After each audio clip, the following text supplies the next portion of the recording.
Hey, it's the first day of March, and since it's a Friday, as you all should know, Friday uploads, I should say, on this channel, well, reaction videos, and once again, something nostalgia critic, and yeah, following up to some of the last reaction videos I did that, had to do something with Kung Fu Panda, and in celebration of the new Kung Fu Panda film, well, it's only fitting enough to, well, react to something nostalgia critic where he talks about Kung Fu Panda, and that being the Nostalgia Critic's review on the 3 Kung Fu Panda films. Yes.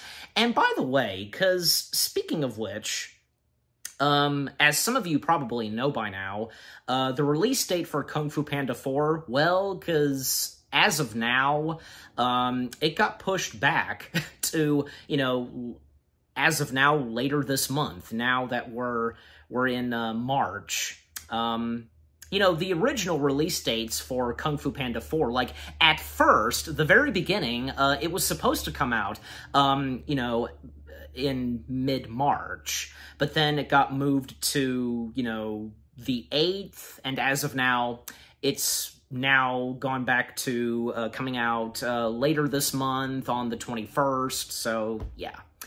But, that's okay, but not to mention that we're going to have 2 competing movies during, later this month. This and Ghostbusters Frozen Empire. Well, I'm sure as though that, those 2 films will still turn out pretty good and successful. But again, just having, movies like those coming out at the same time, like, they're just risking to have both of their movies, each of their movies, Columbia and DreamWorks, going at it, each other, you know what I mean? But like I said, both of them will probably most likely still turn out to be really awesome. So, anyways, okay, so with the Nostalgia Critic video itself, where he talks about all 3 Kung Fu Panda films, I would like to point out that I have seen this before, but that was quite a while back. I think I've only seen it maybe just once or twice. The first time, well, obviously, that's when, I fully watched it, but, this has happened before, with some reaction videos to some videos that I have seen before. But, still, you're still gonna laugh at the videos you've seen before, and if you consider doing reaction videos to them, you know what I mean? So, yeah. So, with all that being said, and without further ado, yeah, everything's good. The volume and the brightness on the tablet. Let us begin the video itself in 3, 2, 1, start. This episode brought to you by DoorDash, the app that brings you food you're craving right now, right to your door.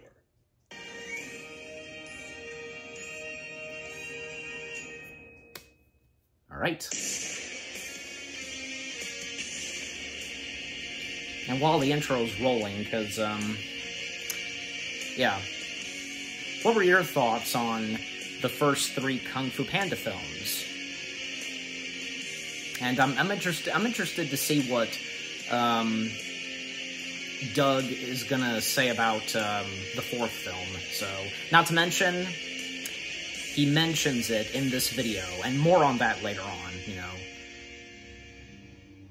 Hello, I'm the Nostalgia Guy. Remember, so you don't have to. When you think of classic film trilogies that go above and beyond, you might think of Star Wars, Lord of the Rings, Back to the Future, and slowly but surely, people are adding Kung Fu Panda to that mix.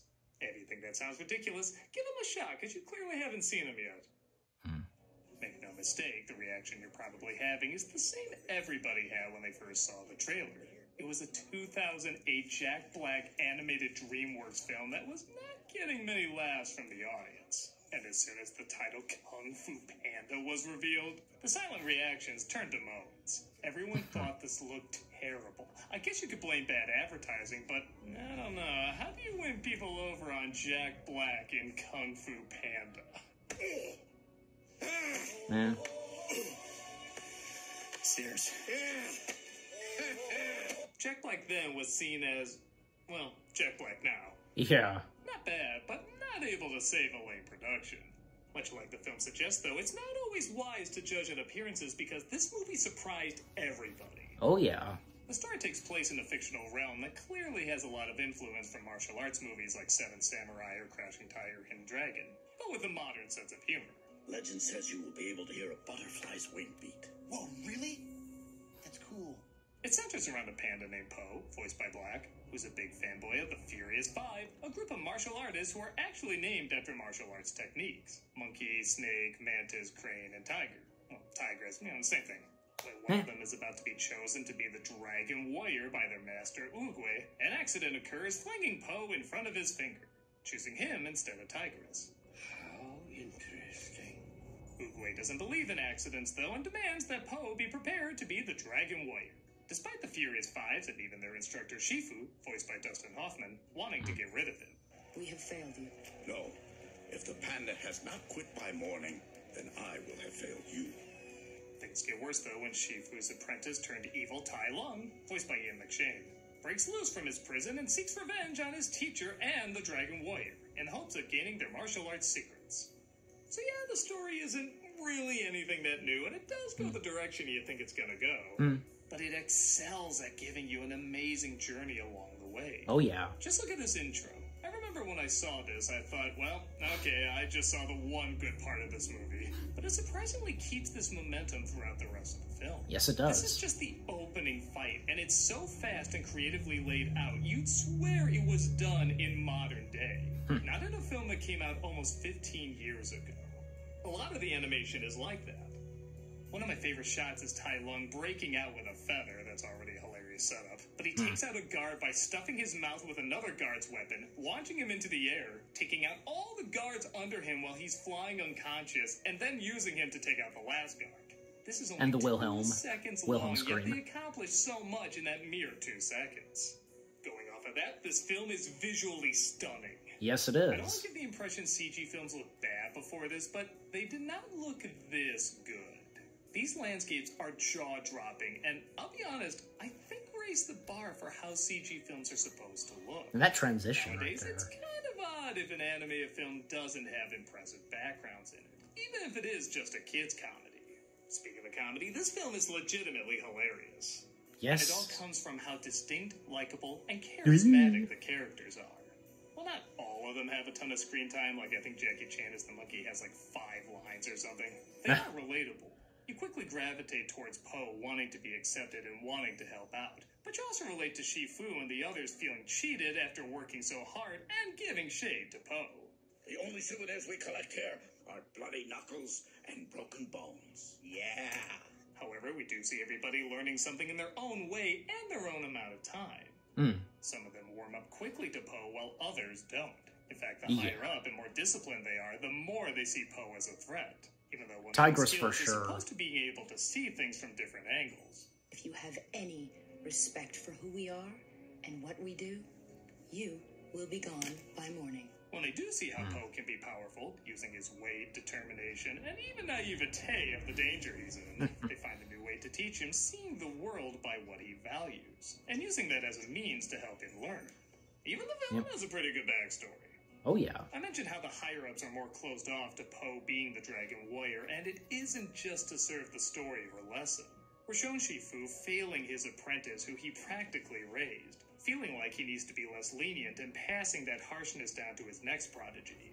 This movie honestly could have gotten by fine with these characters just being closed off, but not only did they add a backstory, but it's a backstory that explains the villain, which is another character you didn't need to explain. You could have just said he wanted power. But boom, they combine the two together and they feed into each other really well. Shifu loved Tai Lung like he had never loved anyone before or since. By having these things tied together, it reinforces a lot of Eastern philosophy about balance and how everything has its part to play. If I had to pick one downside, I guess I would say maybe the villain's personality. He's by no means bad. He's just not great.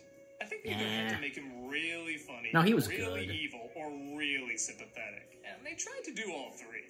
Not that this can't work. The pieces are there. It's just the performance and dialogue doesn't make any of it super memorable. He's a panda. You're a panda. Finally. Well, When he's evil, he's just kind of evil. When he's funny, he's just kind of funny. And when he's tragic, he's just kind of tragic. Honestly, when I think of the emotional power this villain has, I think of Shifu fighting him thinking back to when he was a child. That's the only real powerful scene I get out of him, and it's really more Shifu's point of view than what Tai Lung is doing. yeah. But again, he's not bad, he's just passable, in a film where everything else is spectacular. And I guess a lot of our people thought that too, because this film was a big hit with both audiences and critics. Yep. Resulting in a sequel in 2011, where they would battle the greatest enemy yet. Oh, yeah. This piece of shit. Yeah, this sequel came out the same weekend and blew this sequel out of the water. And yeah, I have words.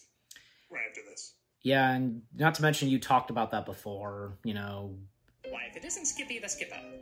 okay, and sponsor, you know, every time, like, always, like, you know, coming up with funny, you know, ways to do skits, you know, for the sponsors, so, you know, for example, DoorDash. But yeah, about that, because Kung Fu Panda 2 coming out the same time as The Hangover 2, I talked about that when I reacted to the CinemaSins videos where they covered and send on the Kung Fu Panda films. And Doug, he's talked about it before this video, because when he did DreamWorks Ueri, he did mention that when he reviewed the first Kung Fu Panda sequel. Yeah, so, boy, you know, what Doug is gonna say about this in this video, so. 6 days a week. Hope to see you there. Okay. Okay. Alright. Lay it on us, Doug. So on the same weekend Kung Fu Panda was released, The Hangover 2 was released. The reason I bring this up is because one did the exact same thing as the last film, and the other went Empire Strikes Back, giving us something different, deeper, and even better. Can you guess which one more people went to see? The one that had the same shit again. 2011 audiences sucked. The funny thing is, everyone hated the second Hangover. I didn't find anybody that had a good time at it. And I always told him you should have seen the children's film because it's ironically a lot more adult than the adult film. Kung Fu Panda 2 had the same writers but a different director this time, which once in a while can be a problem not matching styles. But seeing how this director went on to direct several Love, Death, and Robots episodes, Yeah. I think it's safe to say you're in good hands. In this follow-up, our heroes have to battle a warlord named Shen, played by Gary Oldman. And where the previous villain was good, but not great, this villain was freaking great. Oh, yeah. I didn't think I could be intimidated by a peacock, but this thing is pretty damn evil. This movie found a way to make him intimidating. And Gary Oldman? Thank you. Not only does he look great and move great, but he commands authority and presence. He uses strategy and mind games to rack up a pretty massive body count. And to make things even better, he's still pretty funny. A little to the left. With the weapon. This is an animated movie. You should sometimes still make your villains funny. Big journey in this one is Poe figuring out who he really is by discovering his true past. Yeah, spoiler, he's adopted. Might have been. No duh. Adopted. I knew it. I know this is a really old joke, but by God, it makes me laugh whenever it's done. I even loved it when Country Bears did it. Why didn't you? And I think it's obvious from the first film that, yeah, he is Without adopted. going into too much detail, Poe's backstory, again, isn't anything that new, but man, it lays on the emotions with how dark they tell this story. I seriously heard people tearing up when his past is revealed. Kung Fu Panda 2 makes people cry. Let's be honest, that's a major accomplishment of a film with this title. Oh, yeah. Unlike Hangover 2, though, the characters also evolve. It isn't a simple case of doing the same thing over again and characters learning the same lesson. The Fearsome Five really respect Poe now. They work well as a team. It's really touching to see them try to help him on his journey. Poe and Tigress particularly have a friendship that really feels strong when you remember she wanted to get rid of him and now embraces him like a younger brother. Yeah. My favorite scene is just them talking deep on That's the boat good. while sparring. You know, faster way, you know, until you... And how much she now cares for Poe. It feels real. A moment with Jack Black and Angelina Jolie playing a martial arts panda and tigress somehow feels real. That shows Yeah. a lot of care was taken in this production. Absolutely. On top of that, Poe's journey once again reflects a lot of Eastern philosophies on finding inner balance. Michelle Yeoh plays almost a second mentor that this time is trying to show him how to master the battle within after Shifu has shown him how to master the physical battle. Yep. And again, because this is an One animated teacher from fantasy another. comedy, you can visually show what's being taught, and it doesn't come across as corny or lame. It matches perfectly. Your story may not have such a happy beginning, but that doesn't make you who you are. It is the rest of your story. It was pretty unexpected for the first film to be as good as it was, and like The Hangover 2, it would have been easy just to do the same thing again. But the fact that the filmmakers knew they were being underestimated from the start maybe encouraged them to prove themselves even more. He cut where Bottom line, Crane's rather than turning in a beak Hangover dropped. 2, I'm glad they instead turned in a Rocky 2. Yeah. Good one. Good That's it. good example. I guess Kung Fu Panda 3 is kind of like the Rocky 3 of the series. Eh, In 2016, Kung Fu Panda was given one more It's still go on good. the big screen, and thankfully, it was really good. But not the best. yeah. This one definitely relied on its slapstick and cuteness a lot more, and to its credit, it was pretty good slapstick, and it was pretty adorably cute. Yeah. God, there's baby pandas in every shot. It's like a million Puss in Boots faces filling the screen. That's not to Yeah. say it doesn't bring the weight, so to speak. Poe is reunited with his father, played by Bryan Cranston, and a whole slew of pandas after thinking he was the last of his kind. Just as he starts to settle in, an evil warrior known as Kai, played by J.K. Simmons, leaves the spirit realm after stealing every kung fu master's chi and plans to take on the, quote, ultimate warrior, Poe. Once more, there's a slew of both little and large lessons being learned. Like Poe has to take over Shifu's teachings as he is retiring. And as you'd expect, he's figuring out how to teach and yet still learn at the same time. The biggest thing he's trying to learn is how to be with his father, who he discovers has been keeping secrets from him that could essentially cost lives. Where the first film centered around learning about others and the second film centered around learning about yourself, this one seems to combine the two. As through harsh honesty you can experience great pain, but through forgiveness you can conquer it. This is shown through many of the characters, including Poe's adopted and biological fathers, who at first see Poe as dividing them, but later learn he can bring them together. Yep. Having you in Poe's life doesn't mean less for me. It means more for Poe. It's fitting that this one is all about teaching, because this is probably the one where I remember the spoken lessons the most. The more you take, the less you have. If you only do what you can do, you will never be more than you are now. Sometimes we do the wrong things for the right reasons. The villain kind of resorts back to the first movie, where he's not really bad, but he's not that spectacular either. Again, it's a good backstory, and he's acted well. It's just hard J.K. to outdo one Simmons. that had such a major impact on the main character and enjoyed every J.K. moment. Simmons never fails. Going to take your chit chat in this chitty chat in this. Regardless, it looked nice, was written nice, was acted nice, and was still Beautiful much deeper animation. than probably anyone was anticipating. It was a decent send-off. Yeah. In an age where every At the franchise time. makes too many movies or milks a series dry until they end on a lackluster note, this one ends in a pretty satisfactory way. It's not the most epic or original, but it's a good feeling you're left with. And again, if you were to tell me this series was going to be more balanced and deep than some other series would eventually turn out, I think we'd all have a hard time believing that. But maybe that's one of the things that does make it so special. It is a franchise about not being underestimated that everybody underestimated. Yeah. It's more than just 3 family films. It's 3 introductions to powerful philosophies and ways of thinking that have brought a lot of people peace and tranquility. With some butt jokes thrown in. But screw it, even the butt jokes are pretty funny. They are. Because these movies I agree. understand good humor, realizing that if you want the drama to hit hard, the jokes also have to hit hard. You can't be that invested in a hero's journey if you don't like the heroes. And good humor is a wonderful way to get people to like your heroes. I I think it's pretty great that these movies have turned out as good as they are, surprising both audiences and critics, and even tricking kids into learning something that's not often taught in mainstream media. It's kind of like Avatar: The Last Airbender light, but it's not even that light. It will dive into the heavier stuff, but balance out with the awareness that it is still a comedy first, and a damn funny comedy. But it's also visually stunning, emotionally complex, philosophically knowledgeable, and energetically fun. There you If go. you haven't seen it, check it out, and see why at one point everybody was kung fu fighting. Here it comes. Oh, and I just found out they're making a part 4, which makes this sappy ending pretty obsolete. Fuck you! I'm a nostalgia critic guy, remember? So you don't have to. That was great to see Doug, just in, right before posting it. That's cool. That's cool.